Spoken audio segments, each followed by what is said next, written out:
అపూర్వ ఆడిన జగన్ నాటకంలో బలైపోయిన KP, cherry ఇక గుడ్డిగా నమ్ముతున్న శరత్చంద్ర అపూర్వను అందరు కలిసి ఇక ఒక్కసారిగా మీరా బ్రతికుండడం చూసి షాక్లో ఉండిపోతారు.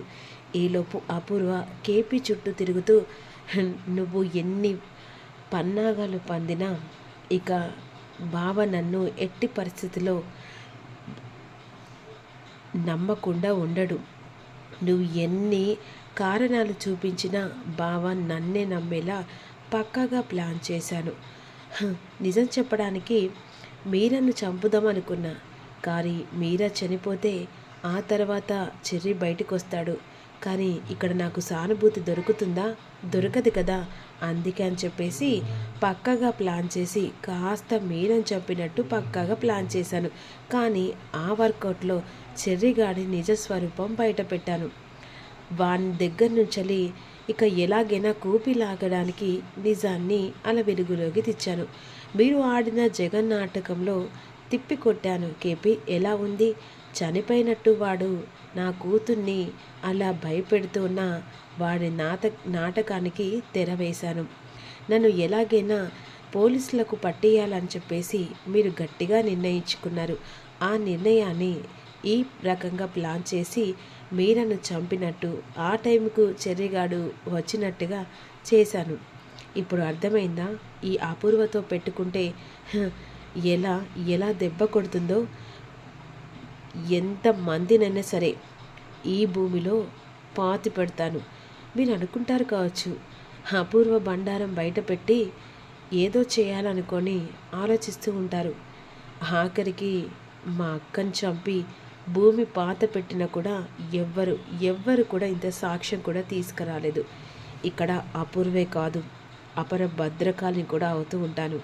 ఇంకొకసారి వెధవేషాలు వేసి ఇక కథలు చేసావనుకో, మరోసారి ఈ ఇంట్లో స్థానం కూడా ఉండకుండా మెడలు పట్టుకొని బయటికి గెంటేలా అది భావచేతమ్మడి అనే విధంగా అపూర్వ వార్నింగ్ ఇచ్చి వెళ్ళిపోతుంది. వెంటనే ఇక మీరా చెర్రీని పట్టుకొని ఏడుస్తూ ఉంటుంది. కోపంతో కేపీ అపూర్వ మీద మంటతో మీరా దగ్గరికి వెళ్ళి వెంటనే కోపంతో చెంప పగల కొడతాడు. ఏంటండి, ఏంటి మీరు నన్నెందుకు కొట్టారండి? అసలు నువ్వు చనిపోయినట్టు నాటకం ఆడడం ఏంటి? అంటే ఇక్కడ నీ భర్త పరువు, నీ కొడుకు పరువు తీయడానికైనా ఇదంతా నాటకం ఆడింది? అయ్యో లేదండి, నేనెందుకు మీ ఇద్దరి పరువు తీస్తానండి? చెర్రీ చనిపోయాడని ఆ మాట తట్టుకోలేక నేను తిండి నిద్ర మానేసి వాడి గురించి ఎంత తాపన పడ్డానో, ఎంత ఏడ్చానో మీరే చూశారు కదండి. అలాంటప్పుడు మీ పరువెందుకు తీస్తాను? మరి చనిపోయినట్టు ఎందుకు నాటకం ఆడు? అయ్యో నేను నాటకం ఆడలేదండి. నేను చెర్రీగాడు చనిపోయాడని ఆ ఫోటో పట్టుకొని ఏడుస్తుండగా వెనుక నుంచి కావాలని నా గొంతును నొక్కారండి. అన్ఎక్స్పెక్టెడ్గా నేను ఒక్కసారిగా స్పృహ తప్పి కింద పడిపోయానండి. అది జరిగింది. ఆ తర్వాత ఏమైందో కూడా నాకు తెలియదు. ఇది నిజమండి, నా మీద ఒట్టు అని మీరా చెప్పిన మాటలకు వెంటనే చెర్రీ, నాన్న ఇది కావాలని అత్తయ్య వేసిన ప్లాను. ఎందుకంటే ఇక నేను చనిపోయినని నాటకం ఆడుతున్నదని ఆవిడకు తెలిసింది కాబట్టి అమ్మను అడ్డం పెట్టుకొని అమ్మను చంపే ప్రయత్నంలో ఇక ఈ రకంగా వేస్తే నేను అందరి ముంగట బయటపడతానని అపూర్వ వేసిన ప్లాన్ నాన్న. కానీ ఎట్టి పరిస్థితిలో అత్తయ్య చాలా తెలివి కలది.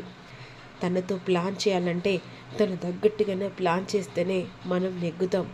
ఇప్పుడు మనం చనిపోయినట్టుగా నాటకం ఆడిన తను నమ్మకుండా అమ్మను అడ్డు పెట్టుకొని కావాలని చెప్పేసి ఇదంతా బండారం బయటపెట్టి మామయ్య ముంగట మనల్ని నేరస్తులుగా నిలబెట్టింది అని అంటుండగా, ఇక చూద్దాంరా ఈ అపూర్వ గుడ్డిగా నమ్ముతున్న మీ మామయ్య ఎన్ని రోజుల దాకా నమ్ముతాడో, ఆ తర్వాత ఎంత పశ్చాత్తాపంతో అతను చస్తాడో చూద్దాంరా అని చెప్పేసి కేపీ విధంగా అంటూ ఉంటాడు. ఇక లవర్స్ డే నాడు పార్టీలో ఎంజాయ్ చేస్తూ హ్యాపీగా భూమి, గగన్ అందరూ కలిసి చాలా ఎంజాయ్ చేస్తూ ఉంటారు. అదే సమయానికి భూమి తన మనసులో మాటను వ్యక్తపరుస్తూ తను సిరిసిరి మువ్వాని బయట పెడుతుంది. ఈలోపు తనకు ఇక ఒక్కసారిగా అన్ఎక్స్పెక్టెడ్గా తన సిరిసిరిము అని తెలుసుకున్న గగన్ చాలా సంతోషంతో స్టేజ్ ఎక్కి భూమిని హక్ చేసుకుంటాడు. అనుకున్నట్టుగా భూమికి భరతనాట్యం అంటే ఇష్టం. దాని ప్రకారంగానే భూమికి ఒక మంచి గిఫ్ట్ గగన్ ఇవ్వబోతున్నాడు. అది ఏంటనేది ఇప్పుడు అందరికీ సస్పెండ్ అని చెప్పేసి ఇక వెంటనే యాంకర్ చెప్తూ ఉంటుంది. ఈలోపు అందరూ లైట్స్ బందిన తర్వాత ఒక్కసారిగా ఇక లైట్ ఫోకస్ వస్తుంది. ఆ టైంలో కాళ్ళకు గజ్జలు కట్టుకొని భరతనాట్యం ఇక గగన్ చేస్తుండగా అందరు సంతోషంతో భూమి ఆ భరతనాట్యంలో లీలమైపోయి గగన్కి దండం పెడుతూ ఉంటుంది. అలా గగన్ లైట్ ఫోకస్ అన్ని బందైన తర్వాత భరతనాట్యం కింద చేస్తూ అలా వెంటనే కాళ్ళతో కలర్స్ అన్ని తన్ని సిరికి వెంటనే ఒక బొమ్మ రెడీ చేస్తూ ఉంటాడు. ఆ భరతనాట్యంలో ఆ బొమ్మ ఎవరిదో కాదు, ఇక భూమిది. ఒక్కసారిగా ఆ భూమి ఫిగర్ చూసిన ఇక సంతోషంతో భూమి గగన్ని పోయి హగ్గింగ్ చేసుకునేసరికి సంతోషంతో గగన్ భూమిని ఎత్తుకొని తిప్పుతూ ఉంటాడు. ఇక అక్కడున్న ప్రతి ఒక్కరూ సంతోషంతో క్లాప్స్ కొడుతూ మేట్ ఫర్ ఈచ్ అదర్ అని చెప్పేసి అందరు కలిసి దీవిస్తూ ఉంటారు. ఇక మరోవైపు ఈ సంతోషానికి కారణం ఇదంతా తెలుసుకున్న భూమి ఎంతో సంతోషంగా ఇక అంతేకాకుండా గగన్ సిరిసిరి మూవాని బయట కూడా పడుతుంది కదా. ఇక ఇందులో పార్టిసిపేట్ చేసిన విన్నర్లో భూమి గగన్ అని చెప్పేసి అనౌన్స్ చేస్తారు. వాళ్ళ చేతికి మంచి సర్ప్రైజింగ్ గిఫ్ట్గా ఒక ప్రేమ బహుమతిగా ఇస్తారు. ఇక మరోవైపు కేపీ శారదకు ఫోన్ చేస్తాడు. అలా పక్కకు వచ్చి ఫోన్ చేసిన తర్వాత ఏంటండి ఈ టైంలో ఫోన్ చేశారు అని అంటుండగా, నీకు చాలా విషయాలు చెప్పాలి మీరా. ఏంటండి ఏ విషయం చెప్పాలి? సరే ఒక్క నిమిషం ఆగని చెప్పేసి వెంటనే బాల్కనీకి ఇక వచ్చిన తర్వాత ఏంటండి చెప్పండి అని విధంగా శారద అంటుంది. ఇక చెర్రి చనిపోయినట్టు నాటకం ఆడడం, అది అదనంగా చూసుకున్న అపూర్వ వెంటనే మీరను చంపడం, మీరా అన్ఎక్స్పెక్టెడ్గా ఇక తెలివికి రావడం, రెడ్ హండ్రెడ్గా గుడ్డిగా నమ్ముతున్న చిరచంద్రను ఇంకా గుడ్డిగా నమ్మేలా చేయడం, ఈ విషయాలన్నీ శారదకు కేపీ చెప్తాడు. ఏంటండి ఏం మాట్లాడుతున్నారు? అవును శారద, ఇక ఇదంతా చూస్తుంటే ఒక్కటి తెలిసింది.